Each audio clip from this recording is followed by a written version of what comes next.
Tahukah Anda bahwa sesuai Undang-Undang Nomor 23 Tahun 2014 tentang Pemerintahan Daerah, dalam rangka mensejahterakan rakyat, pemerintah daerah dijalankan dengan prinsip otonomi dan tugas pembantuan. Untuk menjalankan otonomi daerah dan tugas pembantuan tersebut, maka daerah membuat peraturan daerah. Jadi bisa dikatakan bahwa peraturan daerah adalah peranti lunak pemerintahan daerah. Melalui peraturan daerah inilah kehidupan masyarakat suatu daerah diatur agar aman, tertib, dan tentram. Ketika semuanya berjalan tertib, maka investasi akan masuk, pendapatan masyarakat dan daerah akan meningkat, sehingga kesejahteraan masyarakat akan tercapai. Namun terkadang ada sebagian masyarakat yang tidak memahami pentingnya peraturan daerah. Mereka berlaku tidak taat, melanggar peraturan daerah, sehingga mengganggu ketertiban dan ketentraman masyarakat. Akibatnya, investor menjadi malas untuk berinvestasi, sehingga berdampak tidak tercapainya kesejahteraan masyarakat. Kalau dampak pelanggaran peraturan daerah seburuk itu, apakah peraturan daerah tidak memberikan sanksi kepada para pelanggar? Ada, yaitu sebagaimana yang diamanatkan pada pasal 238 Undang-Undang Nomor 23 Tahun 2014 tentang Pemerintahan Daerah. Jadi, siapa yang harus menegakkan peraturan daerah? Sebagaimana pasal 255 ayat 1 Undang-Undang Nomor 23 Tahun 2014 tentang Pemerintahan Daerah, yang bertugas menegakkan peraturan daerah adalah Satuan Polisi Pamong Praja. Jadi, seorang polisi Pamong Praja harus paham loh guys, bagaimana pola tindak, pola sikap, dan pola operasi yang harus dia lakukan dalam penegakan perda. Tapi perlu diingat ya, bahwa kewenangan Satuan Polisi Pamong Praja hanya menegakkan sanksi non-pidana di dalam peraturan daerah. Sampai sini, paham ya? Oke, kita lanjut lagi. Nah, kalau Satuan Polisi Pamong Praja hanya menegakkan sanksi non-pidana, lantas untuk sanksi-sanksi pidana, siapa ya yang menegakkan? Sesuai pasal 257 ayat 1 dan 2 Undang-Undang Nomor 23 Tahun 2014, yang menegakkan sanksi pidana perda adalah penyidik sesuai dengan ketentuan peraturan perundang-undangan dan penyidik pegawai negeri sipil atau PPNS. Terus, siapa yang dimaksud dengan penyidik pegawai negeri sipil tersebut? Yang dimaksud penyidik pegawai negeri sipil atau PPNS untuk penegakan perda adalah PPNS yang memiliki kawalan Undang-Undang Nomor 23 Tahun 2014. Oh, jadi sudah ada petugas yang menegakkan perda ya? Terus bagaimana petugas-petugas tersebut melakukan proses penegakan perda? Begini guys, dalam proses penegakan peraturan daerah, senantiasa harus dikedepankan persuasi dan tindakan non-justisial terlebih dahulu oleh Satpol PP ya, yakni melakukan sanksi-sanksi non-pidana seperti sanksi administratif, dibantu oleh Dinas Pemangku Peraturan Daerah. Kalau sanksi administratif sudah diberikan, namun masih saja melanggar, tindakan apa yang harus dilakukan? Jika demikian, maka Satpol PP akan melaporkan tindakan pelanggaran tersebut kepada PPNS. Selanjutnya, atas laporan kejadian tersebut, PPNS diperintahkan untuk bertugas menegakkan sanksi pidana atas pelanggaran yang dilakukan. Lantas, siapa yang memerintahkan penyidikan oleh PPNS? Yang memerintahkan adalah atasannya. Oleh karena itu, atasan PPNS seyogyanya adalah PPNS. Dalam hal atasan PPNS bukan PPNS, maka surat ditandatangani oleh PPNS diketahui oleh atasannya. Sebagai institusi yang diberi amanat untuk menegakkan perda, maka Satpol PP berfungsi sebagai koordinator dalam proses-proses penegakan perda di daerahnya. Karena perda memuat juga sanksi pidana yang harus ditegakkan oleh PPNS. Maka Kepala Satuan Polisi Pamong Praja dan pejabat yang membidangi penegakan perda di Satpol PP harus memiliki kualifikasi PPNS agar bisa memerintahkan anggotanya yang PPNS untuk melakukan tindakan penyidikan. Bagaimana proses penyidikan yang dilakukan PPNS dengan kawalan Undang-Undang Nomor 23 Tahun 2014 tentang Pemerintahan Daerah yang merupakan rujukan atas seluruh peraturan daerah? Sebagaimana ketentuan pasal 238 ayat 2 Undang-Undang Nomor 23 Tahun 2014 tentang Pemerintahan Daerah, sanksi pidana kurungan perda bisa sampai dengan maksimal 6 bulan. Artinya dalam perda bisa terdapat 1. Tindak pidana ringan sesuai dengan pasal 205 KUHP, yakni perkara yang diancam dengan pidana penjara atau kurungan paling lama 3 bulan dan atau denda sebanyak-banyaknya Rp7.500 yang dilakukan dengan acara pemeriksaan cepat di pengadilan. 2. Tindak pidana di luar pasal 205 KUHP yang dilakukan dengan acara pemeriksaan singkat yang menurut penuntut umum, pembuktian serta penerapan hukumnya mudah dan sifatnya sederhana. Lantas bagaimana proses penyidikan terhadap pelanggaran perda yang memiliki sanksi pidana penjara atau kurungan maksimal 3 bulan atau kategori tindak pidana ringan tersebut?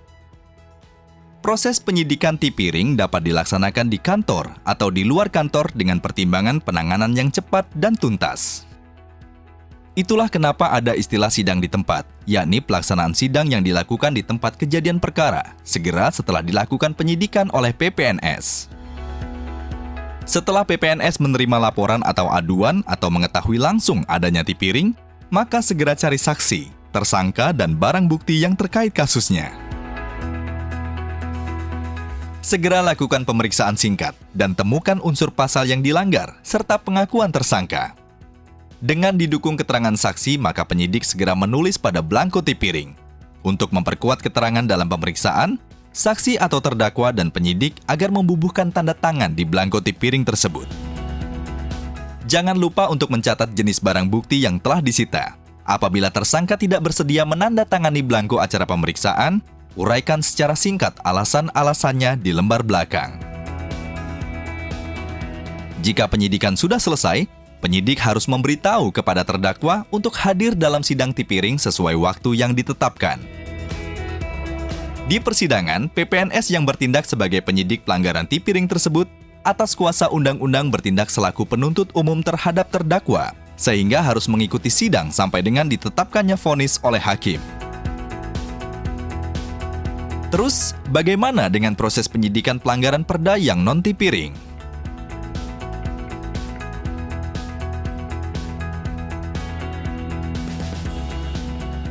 Proses penyidikan pelanggaran yang non-tipiring meliputi proses-proses dari mulai penyelidikan, penindakan, pemeriksaan, sampai dengan penyerahan berkas perkara, tersangka, dan barang bukti ke kejaksaan. Untuk proses penyelidikan, selalu libatkan Pol PP ya. Karena sesuai pasal 255 ayat 2 huruf C, Undang-Undang Nomor 23 Tahun 2014, Pol PP memiliki kewenangan untuk melakukan tindakan penyelidikan terhadap warga masyarakat, aparatur, atau badan hukum yang diduga melakukan pelanggaran atas perda dan atau perkada. Selanjutnya adalah proses penindakan yang meliputi pemanggilan, penangkapan, penahanan, penggeledahan, penyitaan. Ingat ya, selalu lakukan koordinasi kepada Korwas PPNS setempat untuk bantuan-bantuan teknis, utamanya yang tidak bisa dilaksanakan sendiri oleh PPNS, seperti misalnya penangkapan dan penahanan, penggeledahan maupun penyitaan. Ingat, lengkapi juga dengan persyaratan izin dari Ketua Pengadilan setempat untuk tindakan-tindakan yang memerlukan persyaratan tersebut. Proses selanjutnya yakni proses pemeriksaan merupakan kegiatan untuk mendapatkan keterangan, kejelasan, dan keidentikan tersangka dan atau saksi dan atau barang bukti, maupun tentang unsur-unsur tindak pidana yang telah terjadi, sehingga kedudukan atau peranan seseorang maupun barang bukti di dalam tindak pidana tersebut menjadi jelas dan dituangkan dalam berita acara pemeriksaan. Ingat ya guys, peran kegiatan pemeriksaan dalam penyidikan merupakan penentu keberhasilan penyidikan secara menyeluruh. Oleh karenanya perlu pendekatan, pengetahuan, dan keterampilan dari pemeriksa. Pada saat proses penyidikan, PPNS juga dapat menghentikan penyidikan, asal mempunyai alasan yang cukup sesuai pasal 109 ayat 2 KUHP, yakni 1. Tidak terdapat cukup bukti. 2. Peristiwa tersebut bukan merupakan tindak pidana. 3. Proses penyidikan dapat dihentikan demi hukum oleh karena tersangka meninggal dunia. Tuntutan pidana telah kadaluarsa. Pengaduan dicabut apabila delik aduan tindak pidana tersebut telah memperoleh putusan hakim yang tetap dan pasti atau nebis in idem. Guys, dalam penyidikan yang tidak kalah penting adalah pendataan dan pencatatan secara tertib dan teratur. Hindari kesalahan dalam pengisian blanko-blanko atau formulir-formulir. Distribusikan dan arsipkan seluruh administrasi penyidikan secara tertib dan teratur. Kalau perlu, tunjuk staf yang khusus menangani administrasi penyidikan. Setelah semua berkas perkara penyidikan selesai, maka harus segera disampaikan kepada penuntut umum melalui Korwas PPNS untuk selanjutnya diteliti bersama oleh Korwas dan PPNS. Kalau hasil penelitian masih belum sempurna, maka Korwas PPNS mengembalikan kepada PPNS disertai petunjuk tertulis. Kalau sudah sempurna, diteruskan kepada penuntut umum dengan surat pengantar dari Korwas PPNS tembusan ke PPNS yang bersangkutan. Jika kemudian oleh jaksa penuntut umum berkas dinyatakan lengkap atau P21, maka tugas penyidikan telah selesai. Inilah proses penegakan perda yang dilakukan oleh PPNS. Tapi ingat ya guys, indikator keberhasilan PPNS dalam menegakkan perda bukan banyaknya pelanggar perda yang diproses dan diselesaikan kasusnya. Namun, dengan dilakukannya penegakan perda tersebut, akan meningkatkan kesadaran masyarakat agar patuh terhadap aturan. Apabila masyarakat sudah patuh terhadap aturan, kondisi daerah akan dinamis, yang memungkinkan pemerintah daerah dan masyarakat dapat melakukan kegiatan dengan tentram, tertib, dan teratur. Dengan demikian, investor akan masuk, sehingga kesejahteraan masyarakat pun akan terwujud.